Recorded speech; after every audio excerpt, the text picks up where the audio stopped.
یہ ہمارے خیال سے اپنے علاقوں میں پہلا بے شک ہے کہ نہیں ہے انشاءاللہ. لوگ کہتے ہیں قیامت نزدیک ہے، خارجیت بڑھے گی، یزیدیت بڑھے گی. میں کہتا ہوں کہ ہمارے آقا آنے والے ہیں. بے شک بے شک واہ سبحان اللہ بے آقا شک آئیں گے اور خارجیت ہوگی. بے شک آقا آئیں گے اور ناصبیت ہوگی. یہ کہیں گار میں چھپے ہوتے ہیں، بے شک واہ واہ کیا کہتے ہیں یہ واہ کہیں گاروں میں چھپ کے بیٹھے ہوں گے اور گھبرا رہے ہوں گے کہ کہیں تصدیق لگا نہ آ جائے اور ذکر علی کرنے لگے ہماری دم نکل جائے. بے شک واہ کیونکہ کان بڑے بڑے کلیجے پھٹتے ہیں کام سن کے. الحمدللہ ہم سوچتے کہ مولا ہمیں بنانا تو ایسا بنانا کہ لوگ علی کی کتوں میں شمار کریں، بے شک ایسا بنانا کہ علی کے عشقوں میں شمار کریں. مولا ایسا نہ بنانا کہ ہماری گنتی باغیوں میں ہو، ایسا نہ بنانا کہ لوگ ہمیں یزیدی ملا کہیں. بے شک واہ اگر کوئی ہمیں پکارے 1 کروڑ میں 1 عاشق پکارے لیکن کہے کر پکارے مولا ہی ہے واہ بے شک حسین اعظم شہید اعظم سردار جنت کا کتا جا رہا. بے شک بس ہمارے لیے مولا وہی جنت ہے، وہی دنیا کی سب کی خوشی ہے. ہم نے ایک مدرسہ قائم کیا ہے، خوشی خوشی کو پتا بے شک کیا نام ہے؟ ارشد ارشد حیدری. تو مدرسے کا نام جب ہم نے رکھا دارالعلوم عطائے مولا حسین، بے شک بے شک تو لوگوں نے چندہ دینا بند کر دیا. شیعوں کی ہے یہ شاہ. تو ہم نے کہا سبحان اللہ، کیونکہ جب تک تمہیں دنیا شیعہ نہ کہہ دے بے شک محبت قبول ہی نہیں ہے واہ واہ واہ بھائی بے شک بے شک محبت قبول نہیں ہے عشق میں محبت میں جب تک تمہیں دنیا شیعہ نہ کہہ دے. قبول ہی نہیں ہے بے شک بے شک ہمارا امام شافعی بے شک جب عشق پروان چڑھا، عشق نے انگڑائی لی، عشق نے چاہا، عشق نے تیور بدل کے بتانا چاہا کہ دنیا کو بتا دے کہ عشق علی کیا ہے.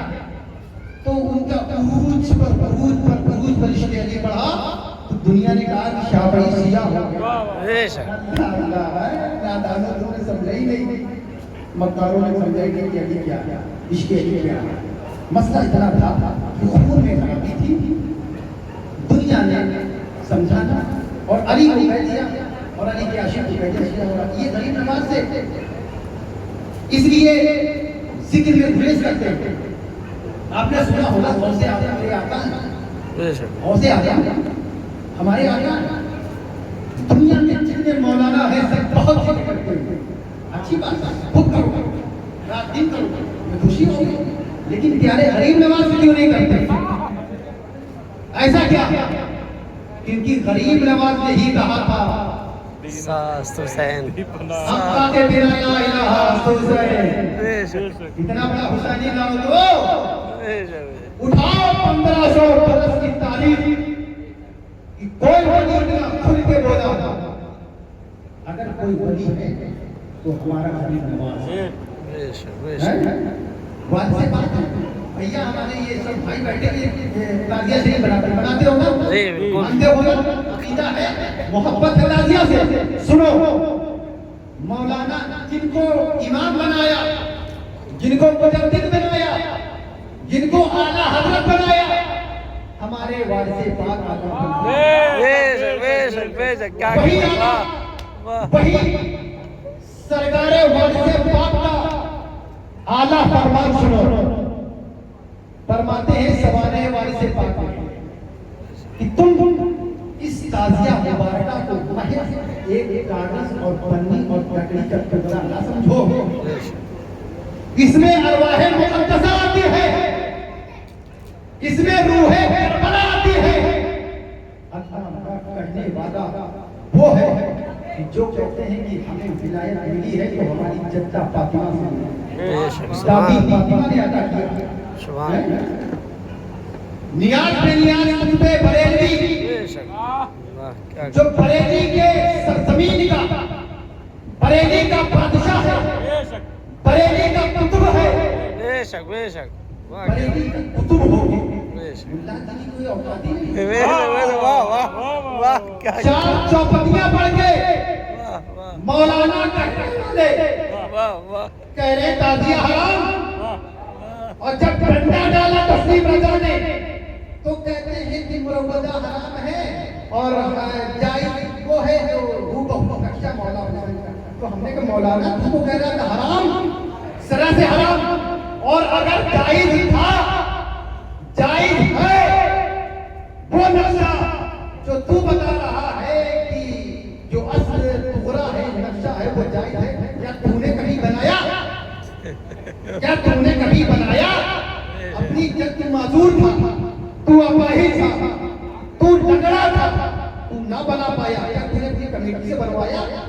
جیسے تو میں پر چیخ چیخ کر کمیٹی میں سمجھا کر قوم کو بتاتا ہے کہ تعزیہ داری حرام ہے، اسی طرح تو یہ بھی بتا سکتا تھا کہ اصل روزہ تعزیہ بنانا جائز ہے، ثواب ہے، اور معظمان دین میں سے بے شک سبحان اللہ۔ کیونکہ بغض ہے تعزیہ، بغض ہے امام حسین کا۔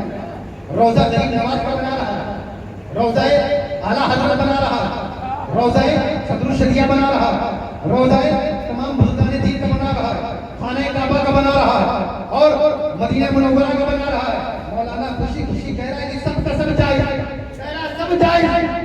اب ہم نے مولا حسین کا روزہ بنا دیا، کہنے لگے یہ کہاں لکھا ہے بنانا؟ جلوس ہے ربیع الاول کا، سنو جلوس ہے ربیع الاول کا، مرد جا رہے ہیں، عورتیں بھی چل رہی ہیں۔ مولانا خوش کہ سبحان اللہ ہماری خواتینیں بھی چل رہی ہیں، اور جلوس ہے محرم کا، مرد بھی چل رہے ہیں، بس اسی وجہ سے خراب ہو جاتا ہے محرم، اسی لیے جلوس کو ہم نہیں مانتے، اسی لیے ہم یہ سب چیز کو بائی کاٹ کرتے ہیں۔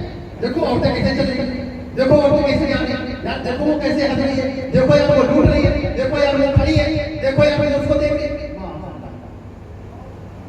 عورت تمہارے انہیں لوگوں کو دیکھ رہی ہے، بازار جا رہی ہے کچھ نہیں بولنا، مارکیٹ میں شاپنگ کر رہی ہے کچھ نہیں بولنا، ٹیوشن جا رہی ہے بچیاں، بالغ ہونے کے بعد شریعت حکم لاگو ہو گیا کہ حرام ہے نہیں جا سکتی، کچھ نہیں بولنا، عورتیں بھجوانے جا رہی ہیں کچھ نہیں بولنا۔ مولا حسین کی بات آ گئی تو سب حرام، باقی تیرے معاملات اخراجات پر بات آ گئی تو سب جائز۔ لیکن سنو، ایک مولانا، میری بہنیں بیٹھی ہیں، مائیں بیٹھی ہیں، اور ہمارے بھائی سب لوگ پیغام اپنے گھروں میں، آپ نے ہمیشہ سنا ہوگا مولانا صاحب بتاتے ہیں کہ عورت کا مزار پر جانا حرام ہے، سنا ہے نا؟ سنا ہے عورت کا مزار پر جانا حرام ہے۔ فتاوا سے حوالہ دے رہا ہوں، میں نے کہا ٹھیک رکھو بھیا رکھو، فتاوا دکھا رہا ہے، کہہ رہا عورت کا جانا حرام۔ ہمارے پاس دیکھیں شیرینی ہے، ملے گی انشاءاللہ، ملے گی، سب کو ملتی ہے۔ تو کہا عورت کا مزار پر جانا حرام، ہاں کہا مزار پر جانا حرام۔ تو ہم نے بھی سوچا یار ایسا کیا ہے کہ عورت کا حرام نہ بلکہ اللہ کے محبوب کیا، کیونکہ عورتیں خواتین روزہ عباس پر جا رہی ہیں، روزہ مولا شبیر سفر پر جا رہی ہیں، مولا حسین سید علی پر جا رہی ہیں، اور آقا ہمارے سردار ہمارے ماما ہمارے رہبر مولا علی کی بارگاہ میں جا رہے ہیں۔ تو یار ایسا کیسے ہو سکتا ہے؟ عورتیں مزار پر جانا حرام، وہ بھی مزار ہے نا۔ اب جب یہ سارا معاملہ آیا تو وہی اعلیٰ حضرت نے اپنی کتاب میں آگے صفحے میں لکھا کہ عورت کا مزار پر جانا علت، عورت کا بھیا بس مکمل ہو رہا ہے، عورت کا مزار پر جانا، ادھر سنیں بھائی مکمل ہو رہا، بس 5 منٹ مکمل ہو رہا، عورت کا مزار پر جانا جائز، سن لو عورت کا، ادھر سنیں بھائی ہم آپ کو سنا رہے ہیں، آپ ہمارا سنیں، عورت کا اعلیٰ حضرت نے کہا کہ مزار پر جانا یعنی حرام ہے۔ ایک خواتین ہیں ان کو تکلیف ہو گئی، بیمار ہو گئی، وہ ایک ڈاکٹر کے پاس گئی، نہ ان کے دھرم کا تھا، نہ ان کی ذات کا تھا، نہ ان کا مذہب کا تھا، وہ کہیں دکھائے چلی گئی۔ میں نے پوچھا جب یہ جائز ہے تو مزار پر جانا کیسے ہے؟ وہ بھی ناجائز ہے، یہ بھی ناجائز ہو گیا، دونوں کیسے ہو سکتے؟ تو پیارے اعلیٰ حضرت کا فتویٰ سنا کہ 4 ہاتھ دور ہو کے حاضری دو، ہم نے مان لیا، لیکن وہی اعلیٰ حضرت آگے فرماتے ہیں کہ اگر تمہارے دل میں محبت ہے، شفقت ہے، شدت ہے تو اس کو چوم سکتے ہو، آنکھوں سے لگا سکتے ہو۔ بے شک بھائی، ایک صحابی تھے جن کو ابو ایوب انصاری کہتے ہیں، مزار رسول اکرم آنکھوں کو، پیشانی کو، کان کو، رخسار پر پڑھ رہے ہیں، مروان آیا گردن پکڑی کے کیا کر رہے ہو؟ حاضر شرک۔ تو انہوں نے چراغ سے دیکھا وہ گر گیا، تو پتہ چلا مزار پہ جانا یہ صحابی کی سنت ہے، اور آنکھوں کو، کانوں کو، رخسار کو پڑھنا صحابی کی سنت، منع کرنا مروان کی سنت ہے، مروان کا طریقہ۔ اور مزار پر بھیجنا، بھائی اگر صحابی گئے ہیں تو ہو سکتا ہے کسی نے بھیجا ہو، تو بھیجنے والا ہمارا رب ہے۔ رب ذوالجلال قرآن عظیم میں ارشاد فرماتا ہے کلما دخل علیہا زکریا المحراب ولو انہم، یہ آیت ولو انہم اذ ظلموا، جب ان سے ظلم ہو جائے، جاؤں جائے فاستغفر اللہ، اللہ سے توبہ کرے، واستغفر لهم الرسول، اور میرے رسول کو جا کر قبر پہ شفاعتی بنا دے، شفاعتی بنا دے، وسیلہ بنا دے، لوجدوا اللہ توابا رحیما، تب اللہ تمہاری توبہ کو قبول کرنے والا بننے پاؤ گے۔ تو آپ نے شہادت نامہ سنا، مزار پہ جانا سنا، عورتوں کے معاملات سنے۔ میں اپنی بہنوں کو، ماؤں کو درس یہ دینا چاہتا ہوں کہ اپنے بچوں کو نمازی بات میں بنائیں، حاجی بات میں بنائیں، حج کرنے والا، نماز پڑھنے والا، سب کچھ بعد میں بنائے، پہلے عاشق اہل بیت بنائے، پہلے عاشق اہل بیت بنائے۔ کیونکہ آقا نے ہمارے درس دیا ہے، ہمارے نبی اکرم نے، کہ 1 سال کی عبادت ایک طرف، ایک لمحے کی محبت اہل بیت ایک طرف ہو، 1 سال کی عبادت مقابلہ نہیں کر سکتی 1 لمحے کی اہل بیت کی محبت سے۔ تو اپنے بچوں کو راضی بناؤ، راضی بنے گے جب غازی کا وفادار ہوگا، عاشق حسین، سارے لوگ محبت کے ساتھ ہمارے ساتھ مل کر نعرہ لگا لیں، نعرہ